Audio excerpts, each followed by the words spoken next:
Beauté Mario.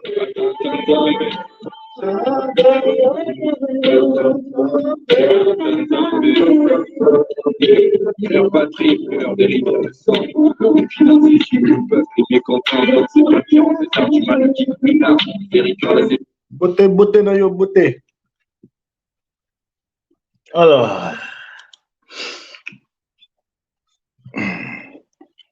Mystérieuse reine Pouabi. Le musée d'histoire naturelle publiera-t-il jamais les résultats des tests ADN de Pouabi? Alors, 4 mois seulement avant sa mort, le 9 octobre 2010, l'ancien théoricien des astronautes Zecharia Sitchin, 90 ans, mettait le travail de sa vie en jeu avec un test ADN. L'auteur de 14 livres était catégorique sur le musée d'histoire naturelle qui faisait des tests ADN. Ils étaient conscients que le résultat pouvait remettre en cause tout ce qu'ils avaient écrit, mais ils étaient déterminés à suivre la vérité partout ou ailleurs.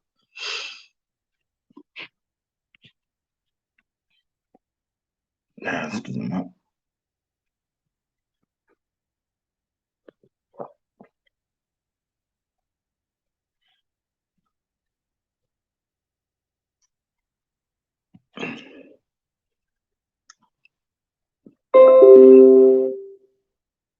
Ils étaient bien conscients qu'ils rencontreraient l'opposition de la dérision de la communauté scientifique dominante qui les considérait comme un pseudo-historien. Ils savaient bien que sa demande était essentiellement provoquant la science pour confirmer les Bibles, bouleversant les modes de pensée traditionnels. Sitchin voulait que le musée teste le reste de 4500 d'une femme sumérienne de haut rang appelée Reine Pouabi. Ces restes ont été découverts dans les années 1920 et 30, à peu près en même temps que la tombe de Toutankhamon en Égypte. C'était l'une des plus grandes découvertes archéologiques du XXe siècle.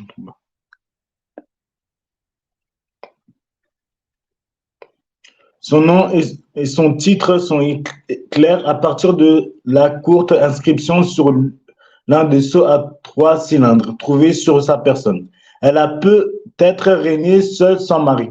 Le musée d'histoire naturelle de Londres a déterminé qu'elle était probablement décédée vers 40 ans à l'époque et qu'elle était reine de la première dynastie d'Ur.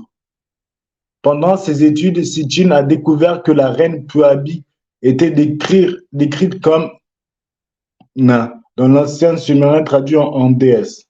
Nin. Dans une interview avec NBC News, Sitchin a discuté de sa quête avec le journal Cosmic. L'auteur approchant de la fin de sa vie pensait que l'ADN de la reine pouvait prouver que les Anunnaki décrits dans les comprimés sumériens étaient des humains génétiquement modifiés. Oh, ça y est, là, les bails, les gars. Là, se regarde plus là.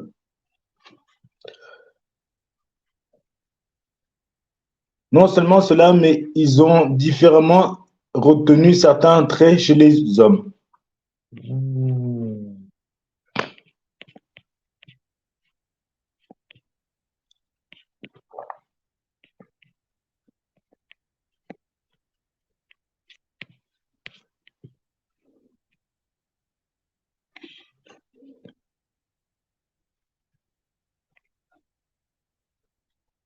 Ben, Sitchin, c'est lui. Hein. Faut voir qui est Sitchin, c'est lui.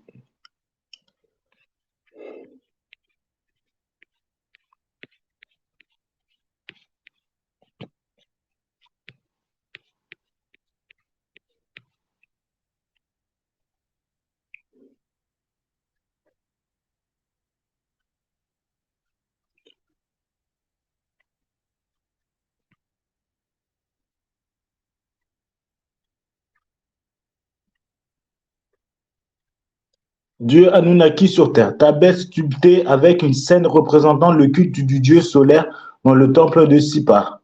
Se lisant dans... Voilà, ça vous le trouvez dans le temple de Sipar là. Je crois que c'est aussi dans un musée, je ne sais pas où ça. Vous l'avez le. Il suggère que Pouabi était un ancien demi-dieu, génétiquement lié aux visiteurs de Nibiru. Et si ces extraterrestres bricolaient notre ADN pour y améliorer notre intelligence, l'arbre biblique de la connaissance du bien et du mal. Mais retenez le fruit génétique de l'arbre de la vie éternelle. L'histoire d'Adam et de Ève fait-elle référence aux extraterrestres bricolage? Extraterrestre, plutôt intraterrestre. C'est extra, c'est en dehors de la Terre, mais les seules choses qui sont en dehors de la Terre sont les. Après, ça, c'est un autre sujet, ça, mais bon. La façon dont Sitchin le voit, les mythes antiques suggèrent que celui qui nous a créés nous a délibérément retenu une certaine chose. Fruits, gènes, ADN, que quoi que nous donne pas la santé, la longévité et l'immortalité qu'il y avait. Alors, c'était quoi?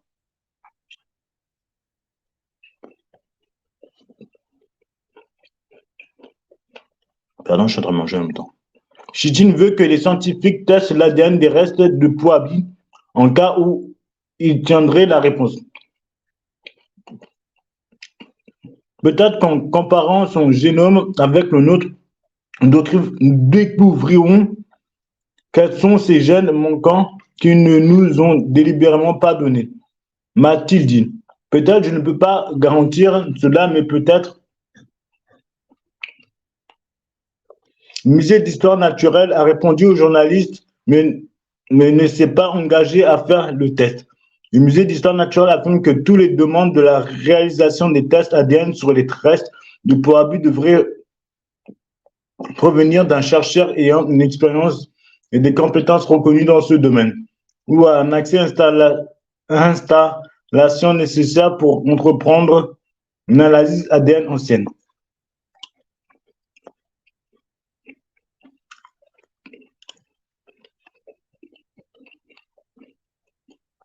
Sitchin m'a dit qu'il vérifiait avec divers groupes de recherche, y compris certains des chercheurs derrière les résultats de l'ADN de Néandertal.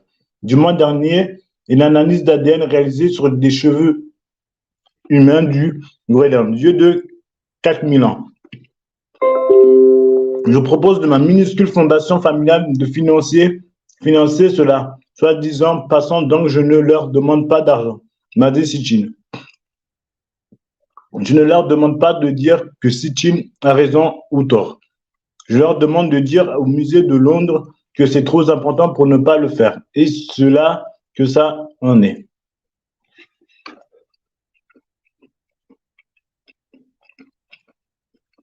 Sitchin m'a dit qu'il vérifiait avec les divers groupes de recherche, y compris certains des recherches derrière les résultats de l'ADN de Néandertal du mois dernier. Et l'analyse d'ADN réalisée sur les des cheveux humains du Groenland.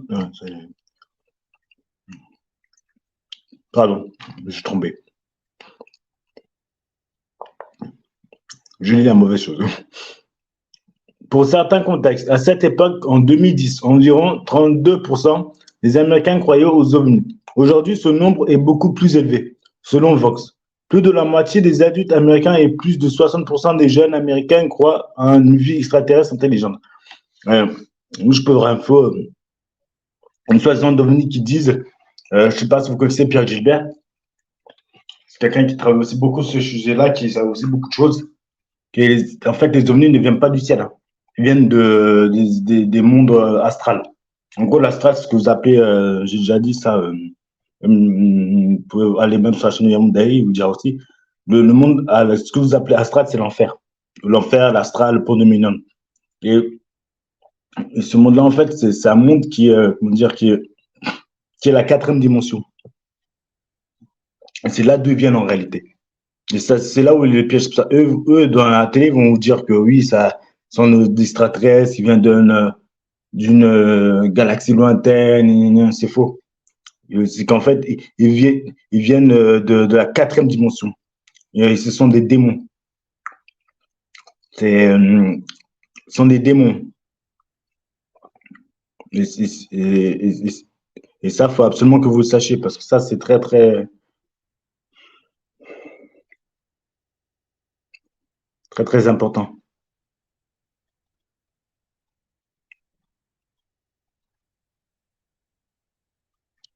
En 2010, Sitchin était peut-être pas suffisamment crédible pour que le musée examine sa demande à l'époque, mais qu'en est-il aujourd'hui? Qu'y a-t-il Qui a-t-il à perdre de toute façon? La reine Poabi a été enterrée à côté d'une grande fosse de morts. 74 individus, dont 10 hommes et les autres femmes, ont peut-être sacrifié ou bu du poison. Ils ont peut-être mort pour accompagner une femme importante dans l'au-delà. Ouais, façon de parler. L'un des corps féminines était orné très semblable à la reine Poabi et pouvait être une figure royale ou une prêtresse. De toute évidence, cette femme était une importance suprême. Je vais leur remontrer.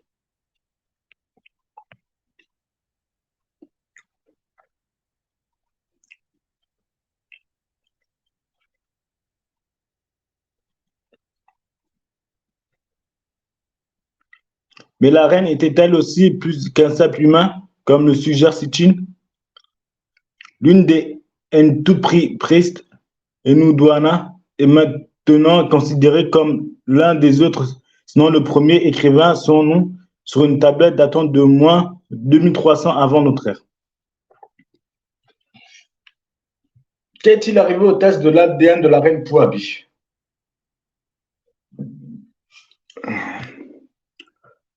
Toutes ces années plus tard, il semble que les résultats de tests ADN de la reine Poabi ne soient pas connus, du moins pas publiquement. Avec Sitchin parti, il semble que l'élan ait disparu. Cependant, il y a aujourd'hui un intérêt croissant pour la théorie des anciens astronautes grâce sans aucun doute à la populaire chaîne History Channel, étrange antique. Série, y aura-t-il une autre poussée pour tester des restes de Poabi? En 2014, des rapports indiquent que le généticien Yehia Gad est devenu le premier scientifique autorisé à séquencer le pharaon le plus célèbre d'Égypte, le roi Tout. Cela a pris des décennies grâce à la résistance des politiciens égyptiens. Ils craignaient sans aucun doute la controverse sur ce que les résultats détermineraient. Ils avaient naturellement une forte motivation pour protéger les restes délicats ainsi que l'héritage égyptien, l'histoire extrêmement complexe et expliquée de manière fascinante par médium. C'est beaucoup trop élaboré pour couvrir ici. En fin de compte, la momie n'a pas été officiellement testée pendant 86 ans, à mesure que la technologie de ces ADN progressait. Résultats controversés. En effet, les résultats ont été controversés, constatant que les parents de toutes étaient frères et sœurs au milieu d'un blitz médiatique. Une momie anonyme de la tombe KV55 trouvée à proximité avait une tête de forme similaire, était Pharaon Akhenaton. L'équipe le croyait bien que cela n'ait jamais été confirmé. L'union entre Akhenaton et sa sœur a planté la semence de la mort prématurée de leur fils. Il a écrit: la santé de Toutankhamon a été compromise dès sa conception.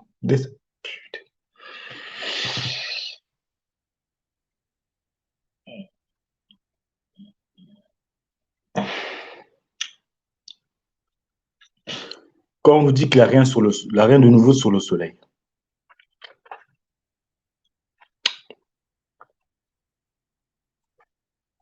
Voilà. Putain.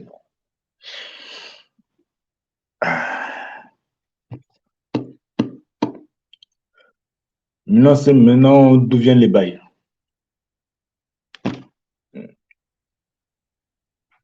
Ouais, continuons. Plutôt que de constater que le pharaon Toutankhamon était d'origine étrangère, les résultats ont malheureusement déclenché des différences sur la trace de la royauté égyptienne antique. Cependant, il y avait une information sur les origines raciales ou ethniques de la momie fournie par les tests. Les résultats ont été contestés par le journal de l'American Medical Association qui a déclaré que les tests n'étaient pas exacts. Les chantiers étaient contaminés par l'ADN moderne et ce qui restait était dégradé.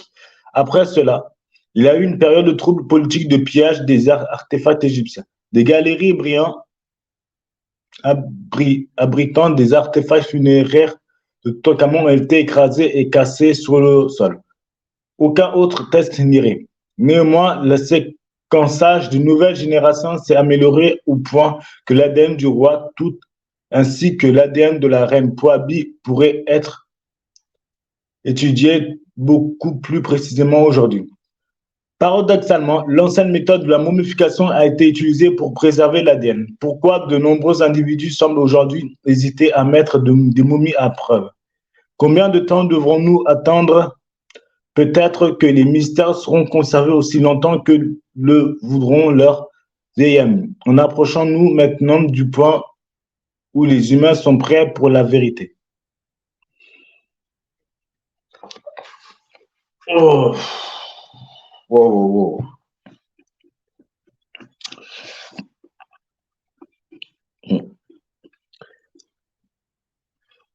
Ouais, il y a des choses qu'on nous cache.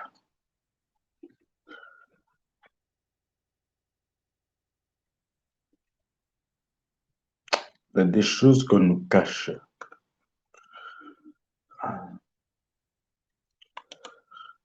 Putain, le mec, il a posé ça soir, quoi. Putain, il a fait un gosse avec ça.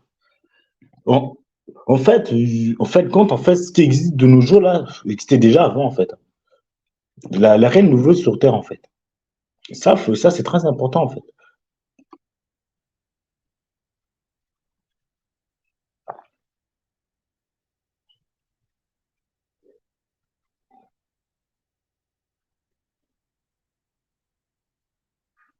Franchement, il n'y a rien de nouveau sous le soleil, en fait.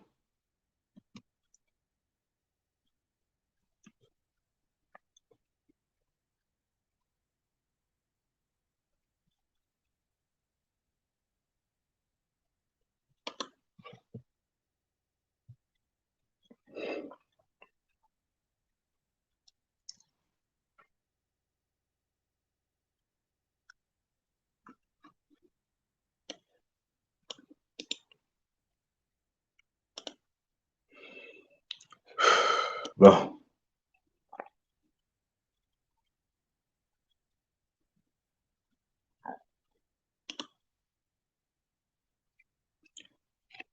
Qui est Enlil, l'histoire interdite de l'origine de l'humanité.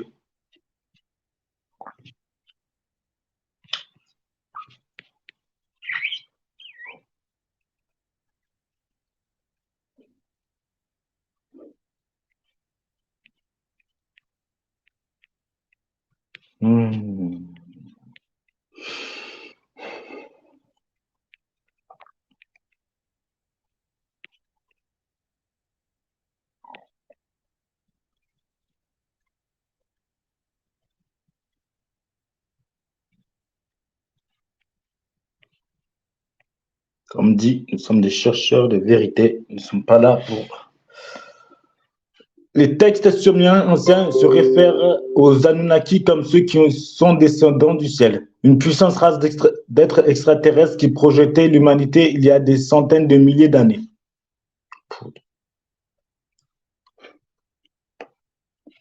Les Anunnaki, ou ceux qui sont des descendus du ciel, étaient les principaux dieux des anciens Sumériens, Akkadiens, Assyriens et Babyloniens qui vivaient en Mésopotamie, qui est maintenant Iran et l'Irak.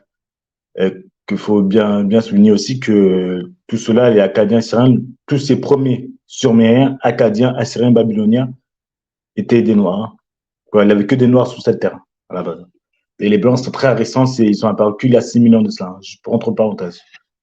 Enki était l'un des dieux les plus importants de la mythologie sumérienne et le patron de la ville d'Eridu. C'est d'Eridu, c'est pas vers, c'est vers l'Irak, l'Iran, la Turquie, tout cela. Ouais.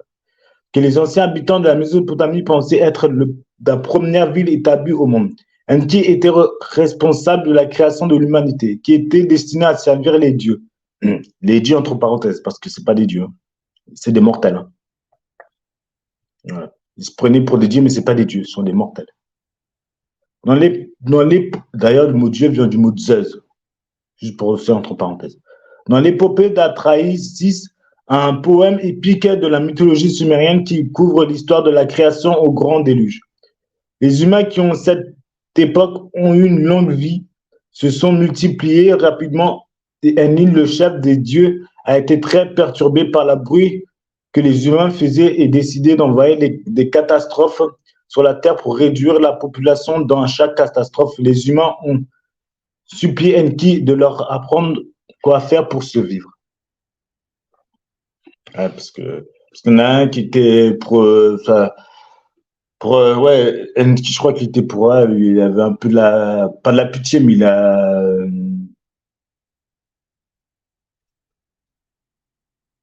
avait un peu, comment dire, le sentiment pour l'humain, quoi, par rapport à Enlil.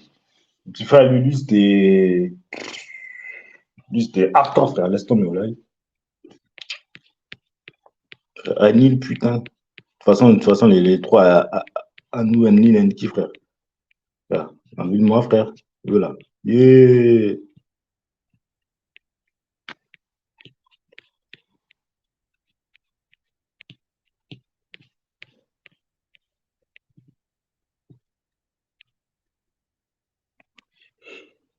Enlil, Enlil décide alors d'envoyer une grande inondation pour anéantir l'humanité une fois pour toutes. Et comme Enki n'a pas pu contrecarrer les plans d'Enlil, il est descendu sur terre pour sauver Atrahasis, qu'il considérait comme un homme juste. Enki a ordonné à Atrahasis de construire une arche pour se sauver de la colère d'Enlil et tous les autres humains ont été détruits lors de l'inondation. Attends, Atrahasis là, c'est pas Noé?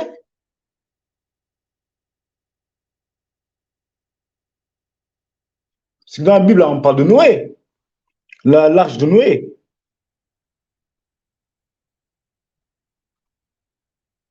Putain.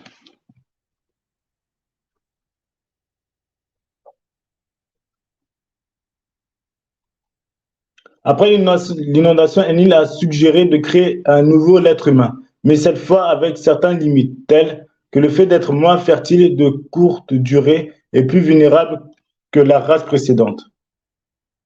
Zaghar Sitchin, un écrivain azerbaïdjanais, attendez, je vais vous remontrer qui il est, s'il l'a déjà vu, je vais vous montrer la tête.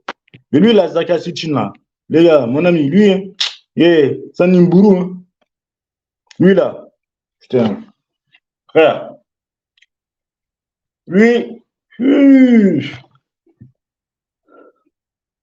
je crois que c'est avec Yaoudaï qui avait parlé de ça, que quand je veux dire, certaines personnes, je veux dire, gradées, ou je sais pas quoi, là, l'âge de formation de cela, même gradés, les 300 degrés, tout cela, hein, quand ils voyaient Zaghar Sitchin, frère, ils étaient tétanisés, frère. Tétanisés. Voilà. Je crois que c'était Yaoudaï, c'était Yaoudaï qui m'avait parlé de ça. Ah, je vous invite à aller sur la chaîne du frère, hein, franchement. Je crois que c'était Yaouda qui avait parlé de ça, ouais, ouais. Ils étaient tétanisés, tellement tétanisés qu'ils reprenaient la forme, comment dire, de lézard, là, je sais pas quoi, d'une boulou. Parce qu'en fait, Zachary Chichi, je pense que lui, ça doit être un drago, lui, hein. Comment ça s'appelle, c'est un dragon, lui. Lui, ouais. Offre une perspective radicalement différente des origines de l'humanité. Zaghar Sitchin est un écrivain azerbaïdjanais, offre une perspective radicalement différente des origines de l'humanité, comme il l'explique dans sa collection de livres, Les Chroniques de la Terre. Bah là, sur l'image que j'ai mise, vous avez certains phrases de ce livre. Donc moi, j'en ai un là. Moi, j'ai quand les gens dominaient sur la Terre. Celui-là, celui-là, NDD. Zaghar Sitchin a qualifié les Anunnaki d'astronautes antiques et que ceux qui venaient du ciel seraient une race extraterrestre, d'êtres intellectuellement supérieurs, qui enseignaient aux Sumériens l'astronomie, l'architecture, les mathématiques, médecins, métallurgie et leur a donné la langue écrite. Sitchin pensait que l'Homo sapiens moderne était le résultat d'une manipulation génétique et que les Anunnaki formaient les surhumains en fusionnant l'ADN d'un hominidé avec le leur. Je précise bien que ça, c'est d'après Zacharias Sitchin. Voilà. Basé sur le poème babylonien Enuma Elish, recueilli sur des tablettes d'argile cunéiformes de la bibliothèque du roi assyrien Ashur-banipal, dans la ville de Ninive. Zachary Sitchin, un expert en langue ancienne, commence à une réinterprétation du mythe de la création de la terre qui présente de curieuses similitudes avec la Genèse biblique. Ouais.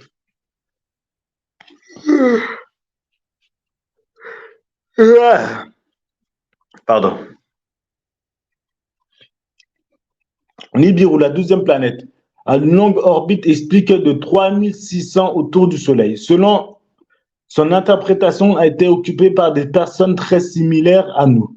Selon Sitchin, l'une des deux lunes de Nibiru aurait pu s'écraser catastrophiquement avec Tiamat, une ancienne planète située entre Mars et Jupiter qui s'est divisée en deux avec l'une des pièces jetées dans une nouvelle il y a des millions d'années. Orbite le long d'une des lunes de Tiamat formant la planète Terre actuelle avec sa lune. Mais en gros, d'après Zacharias Sitchin, la Terre est apparue parce que le planète Nibiru s'est écrasé avec une planète. En s'écrasant une planète, ça a créé d'autres trucs qui a formé la Terre. Ouais, plus tard, dans un autre passage, la planète Nibiru est elle-même refrappée le fragment résiduel de Tiamat, qui a brisé en formé la ceinture d'astéroïdes. Après la grave effondrement et afin de résoudre les problèmes subis sur leur planète, les Nibirians ont commencé à voyager à travers le système solaire à la recherche d'or et il y a environ 450 000 ans. Nibiru s'est approché de l'orbite de la Terre, permettant à certains individus d'aller envoyer des vaisseaux spatiaux sur d'autres planètes. Ils ont établi leur base dans l'ancienne Mésopotamie et d'importants gisements d'or en Afrique australe, où ils ont établi leurs mines pour extraire de précieux minéraux.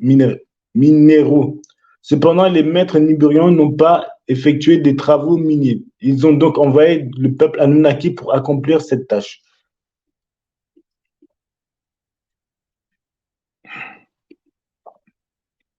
Les Anunnaki étaient des êtres plus de 10 pieds de haut. Ah, mon ami. Yeah.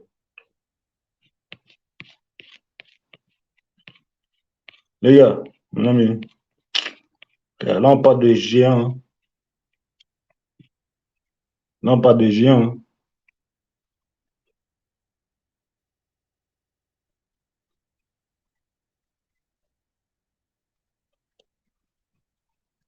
À la peau blanche, aux cheveux longs et à la barbe.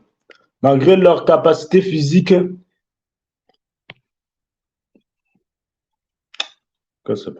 et intellectuelle, a commencé à être traités comme une sorte d'esclaves. Pour cette raison, les Anunnaki se sont rapidement rebellés contre les superviseurs et ont exigé la création d'un être inférieur pour prendre leur place. Les Nibirians ont accepté la proposition et ont décidé de créer une nouvelle espèce combinant leurs gènes avec les gènes primates les plus évolués qui vivaient sur Terre.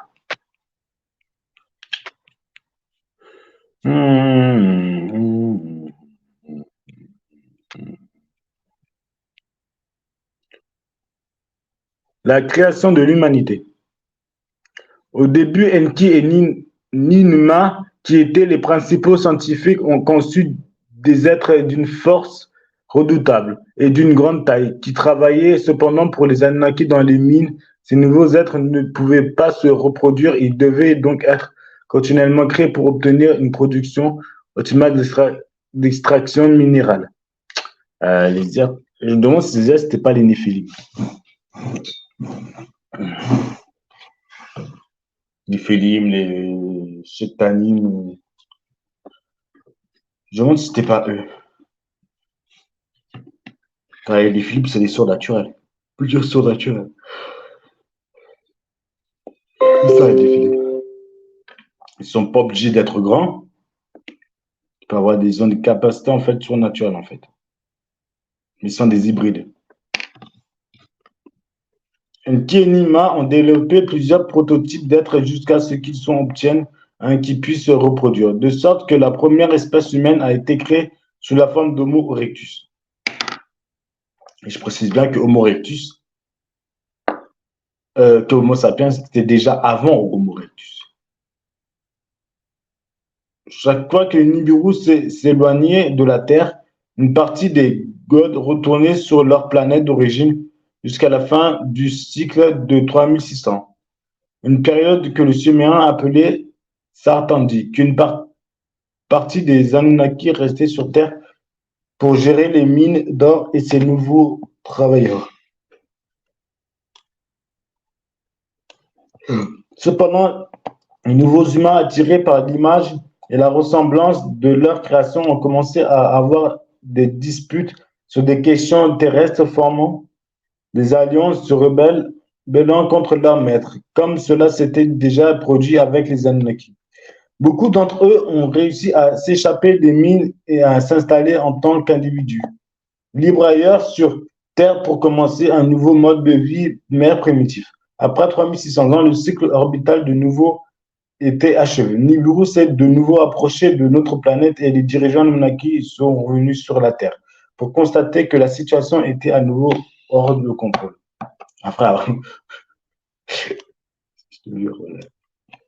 ils ont puni les Anunnaki et les faisaient travailler à nouveau dans les mines. Et lors de leur brève visite sur Terre, ils ont commencé à nouveau expérience pour créer une nouvelle race de travailleurs plus parfaite. Plus parfaite. Ainsi, les scientifiques en chef Enki et les médecins Ninti ont utilisé la manipulation génétique et la fécondation in vitro, ont conçu une nouvelle espèce avec une plus grande capacité intellectuelle, capable de penser, de parler et de reproduire et créer l'Homo sapiens. Non, non. Parce que l'Homo sapiens, d'ailleurs, j'ai appris que l'Homo sapiens il était déjà sur Terre il y a des milliards d'années.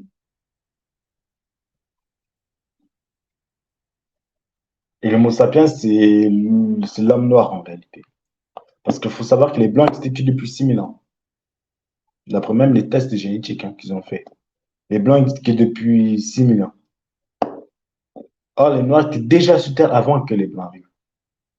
Il faut savoir que le blanc, c'est Adam. C'est Adamou. Adamou veut dire rougir. Ça vient de l'hébreu rougir. Et le noir, lui, c'est le Afar. Afar, je ne sais plus trop ce que ça veut dire. Je ne sais plus trop ce que ça veut dire. Il faut trop que je regarde ce que ça veut dire. Euh, donc, ouais. Hommes et femmes, il les a créés et les bénit, et les appela pour le nom d'Adam le jour où ils furent créés. Genèse 5. Ouais, voilà, voilà. Voilà, c'est Adam qu'ils ont créé. C'est-à-dire c'est le blanc. Mais bon, il y a beaucoup de choses que je sais moi aussi que des choses que moi je ne suis pas trop d'accord.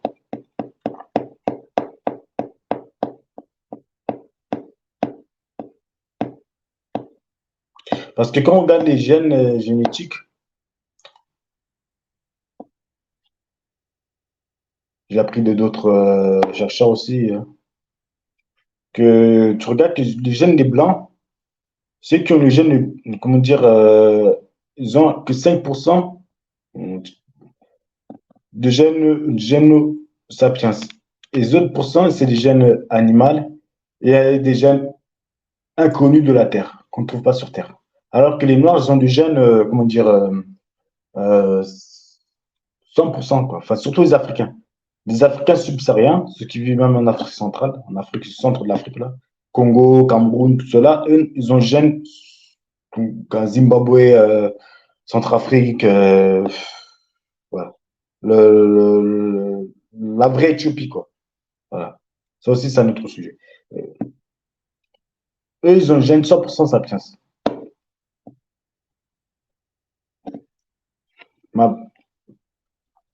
Donc après,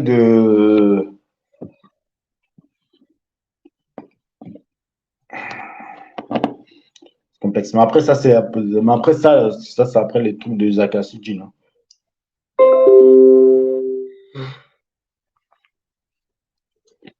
Le terme hébreu Adam ne fait pas donc pas référence à un seul homme, mais plutôt au premier groupe d'êtres humains appelés Adamites, ou ceux qui sont de la terre. Attends.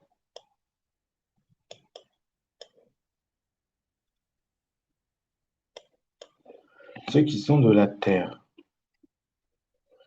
Hmm. Selon Sitchin, les écrits anciens suggèrent que ces dieux ont guidé le développement de la civilisation sumérienne et que la monarchie humaine a été formée pour servir de conduite entre l'humanité et les Anunnaki. Après la naissance de l'homme, il y avait encore un problème majeur. Les autres êtres humanoïdes qui s'étaient échappés et dispersés se sont étendus et se sont répandus dans une grande partie du monde. La solution s'est présentée sous la forme d'une inondation massive et la suite des perturbations qui se sont produites dans le système solaire pendant environ 12 000 ans. Les Anunnaki ont alors décidé d'abandonner la planète et de laisser tous ses habitants au déluge. Mais Andy, convaincu que sa création la plus récente était trop parfaite, unique, et décidé d'aider et de sauver les humains en demandant à Atrahasis, qui est bien sûr Noé, de construire un arbre massif dans une histoire très similaire au Noé biblique. En une arche.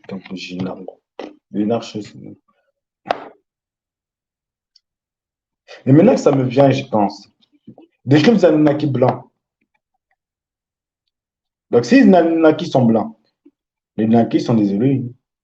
Donc, il faut savoir que Noé, alias Atrahasis, est blanc. Et quand Noé, à l'époque de Noé, il avait que des noirs sur Terre. Et Noé, lui, il était le seul qui est né blanc. D'ailleurs, dans la Bible, c'est dans la Bible, dans le. Je crois aussi il faudrait que je lise aussi Dargoum. C'est marqué. C'est écrit d'ailleurs, ils le disent. Parce que Noé était albinos.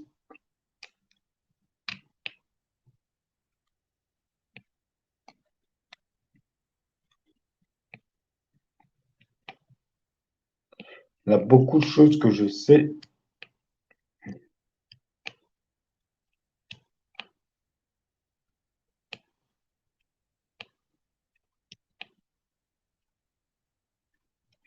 Que j'ai appris d'ailleurs.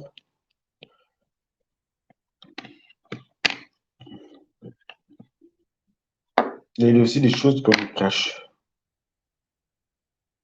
Qui ne sont pas divulguées de la même manière. D'autres choses sont divulguées d'une autre manière. La dernière visite de Nibiru selon Zacharias Sitchin a eu lieu en 656 avant JC. Et compte tenu de son orbite de 3600 ans, son retour est attendu au troisième millénaire. Cependant, il pense que les Anunnaki pourraient arriver plus tôt, entre 2090 et 2370, et que leur arrivée coïncidera avec le changement astrologique de l'âge des poissons à l'âge du Verseau.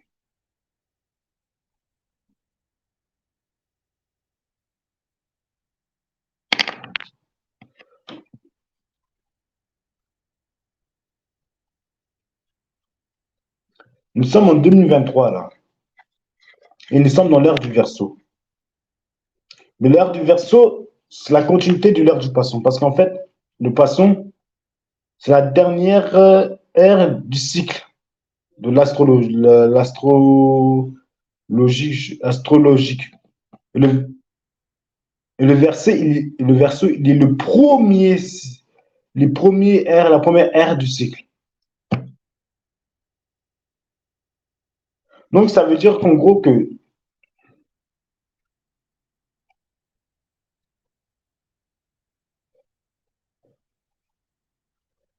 donc, ça veut dire que les Anunnaki viendraient et une ère dure combien de temps? Ah putain, je ne sais plus combien de tirs et un cycle dure.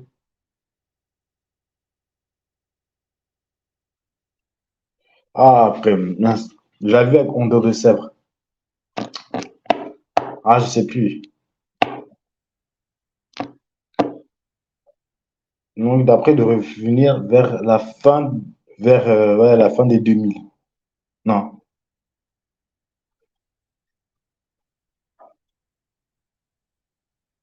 Ouais, vers la fin de,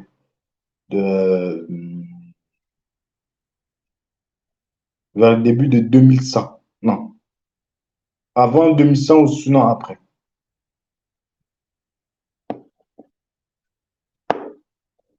Il faut savoir que les Anunnaki sont décrits blancs. Donc, ce sont des Elohim.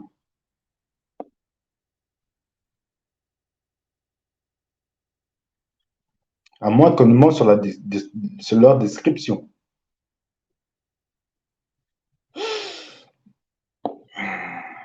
Noé qui est alias Astrasia. Parce qu'Astrasia, en réalité, c'est Noé. Mais derrière le nom de Noé, parce que Noé, c'est un code. Ça, je l'ai appris de la chaîne de Yaoudaï.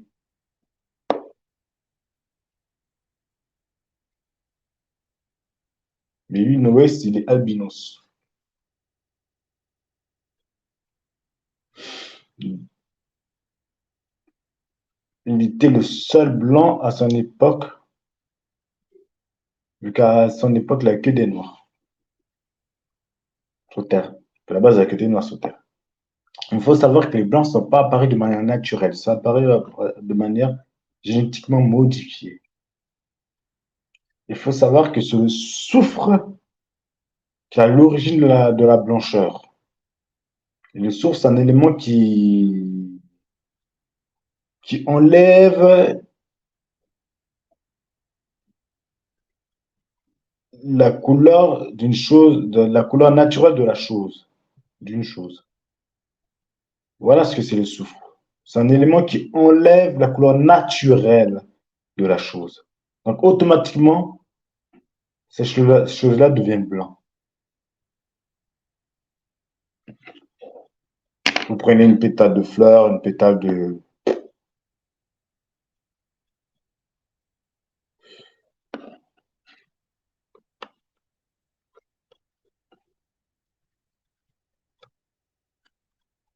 Yeah.